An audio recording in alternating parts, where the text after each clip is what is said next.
Welcome to the Deep Dive. This is where we take your sources, dig through them, and pull out the key insights for you. Ever feel like international trade policy is just this incredibly complicated maze? Always shifting, lots of moving parts, big decisions. Yeah, it definitely can be. Today, we're diving deep into something really impactful, something that's been evolving a lot, the recent history, and, well, the current slate of Donald Trump's tariff policies. So our mission today is to really map out the journey of these tariffs for you. We'll look at how they started in the first term, then cover the really dramatic and fast changes more recently, and importantly, we'll explore what the sources tell us about the economic fallout and also the big legal hurdles they've run into. We want to give you a clear, kind of chronological view of how this all played out, based strictly on the articles and research you provided. Okay, let's get started. Okay, so let's unpack this. Looking at the source material, it's really clear that using tariffs wasn't exactly a new idea in a potential second term. There's definitely groundwork laid during the first term, right? That sort of set the stage for everything that followed. To really get the current picture, we absolutely have to start back there. Right. And what's really interesting is watching how the policy took shape initially. So in the first term, starting back in early 2018, tariffs were brought in pretty specifically, first on solar panels and washing machines. And the rates were quite high, actually, 30% to 50%. Oh, okay. Then pretty soon after, March 2018, you get 25% tariffs on steel and 10% on aluminum. And those then got expanded, more countries were included. And of course, that period also had the big trade conflict with China in 2018, 2019, multiple rounds of tariffs there. We're talking hundreds of billions of dollars worth of goods. That really established a kind of template, you could say, for applying tariffs much more broadly. A template that it sounds like was definitely used later. Yeah. Because the sources point to a huge acceleration and expansion of these policies, like right at the start of 2025. It wasn't just picking up where things left off. It seems like it was really stepping on the gas. What were those first moves in the second term? Absolutely. Early 2025, it was just bang, bang, bang, a rapid series of actions. For instance, 25% tariffs were suddenly placed on imports from Canada and Mexico, which is quite a shock. Canada and Mexico. Wow. What was the reasoning given? Well, the stated reasons, according to the sources we looked at, were things like fentanyl trafficking and immigration issues. That's not your typical trade justification. No, definitely not. A very non-traditional rationale for trade policy. At the same time, we saw the baseline tariffs on Chinese goods jump up from 10% to 20% in March 2025. And those steel and aluminum tariffs, the 25% and 10%, they came right back, reinstated. Then, by April 3rd, boom, a 25% tariff slapped on automobiles and parts, quite broadly. This felt like more than just policy adjustments. It felt like a major statement. Wow, yeah. Using fentanyl and immigration as reasons for tariffs on Canada and Mexico, that's a massive shift from standard trade talk. What did the research say about the impact of that specific move?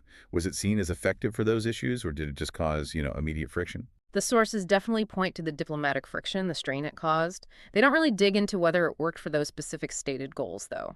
But what is clear is how fast things escalated from there. Which brings us to April 2025. And the sources use this really dramatic label for it: Liberation Day tariffs. Liberation Day tariffs. Okay, that definitely sounds like a key moment. What happened then? What did that involve? Yeah, this is where things went, frankly, off the charts and really started raising questions about, the limits of presidential power in trade. So, starting April 5th, a universal 10% baseline tariff was just introduced on everything, across the board. 10% on everything. Pretty much, yeah, a baseline. Then, just 4 days later, April 9th, they added what were called reciprocal tariffs. These ranged from 11% up to 50%, targeting countries that had big trade surpluses with the U.S. Meaning countries that sell a lot more stuff to the U.S. than they buy from the U.S.? Exactly, sending way more goods our way than we send back. So if you put it all together, the average U.S. tariff rate just exploded. It went from around 2.5%, historically speaking, to roughly 27% by April 2025. 27% average. It's staggering in such a short time. It really is. And predictably, it triggered massive retaliation. China, for example, responded with tariffs up to 145% on some U.S. goods. 145, right? Yeah. And the U.S. then matched that with similarly high rates on some Chinese imports. It got very extreme. 145% tariff is basically like shutting down trade in those goods, isn't it? What did the sources say about the ripple effects on supply chains or just, stuff available for people to buy? And did those crazy high rates actually stick, or did things shift again as we got into mid-2025? That's a great point. Rates like 145%. Yeah. They essentially stopped trade cold for those products. And the policies did keep changing, but not always, like going in one direction. By mid-2025, the sources mentioned steel and aluminum tariffs still up there, 25–50%. For some goods from Mexico and Canada, the range was 25–35%. That 10% baseline, the universal one, still in place for most imports. Interestingly, countries like Brazil, India, Switzerland got hit with tariffs of 25–50%, seemed sort of targeted. There was also this temporary 90-day reduction on the Chinese tariffs, bringing them down from that 145% peak, but only down to 30%, still very high. So significant, yeah. Right. And we also see a proposal for a 100% tariff on imported semiconductors, though there were exemptions planned for U.S.-backed chip manufacturing. And one really specific example the sources highlighted, India got hit with a 50% tariff because it kept importing Russian oil. That apparently caused a lot of diplomatic tension. Okay, so we followed this roller coaster of policy changes. Tariffs going up, some coming down slightly, new ones proposed. The big question for everyone listening, and for the economy overall, have to be, what was the actual impact on the ground? What do these sources say it all meant for consumers, for businesses, for government revenue? Yeah, the sources are pretty direct about the effects. U.S. consumers definitely started seeing higher prices on lots of goods. That was a clear consequence. Okay, so inflation pressure. Right. But on the flip side, from the government's perspective, tariff revenue just shot up massively, like $30 billion in a single month, over $100 billion collected since that April surge began. Wow. But it wasn't just about the money. This sweeping use of tariffs drew a lot of criticism, too, for really disrupting global trade, obviously, and also, as the research points out, for politicizing tariff policy, making it less about pure economics and more about, say, geopolitical goals.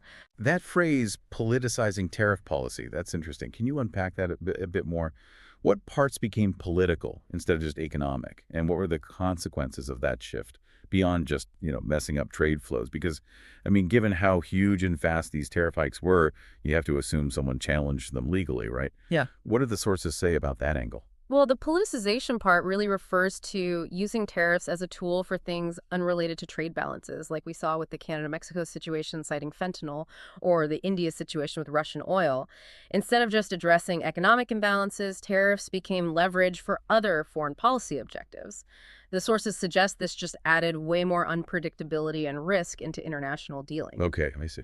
And yes, you were absolutely right about the legal challenges. That became a huge part of the story. It really highlights the whole system of checks and balances and the limits on executive power. In May 2025, a U.S. trade court actually ruled on those specific Liberation Day tariffs. And the ruling was that they exceeded presidential authority. They went too far. So the court stopped them. Exactly. The collection of those specific tariffs was halted by the court order. It's a really powerful reminder of the legal and constitutional guardrails that exist, even when really broad economic policies get rolled out super fast. Wow. Okay, what a journey we've just tracked through this incredibly fast-moving economic landscape. We saw the groundwork for tariffs being laid in the first term, then witnessed that dramatic speed-up and expansion in early 2025. We explored the details of those Liberation Day tariffs and, crucially, how a court stepped in to halt them. And we touched on the immediate economic effects, higher prices, yes, but also huge revenue and those significant legal challenges. So, hopefully, you now have a much clearer picture of just how quickly tariff policy can change and the kind of immediate economic and legal ripples it creates.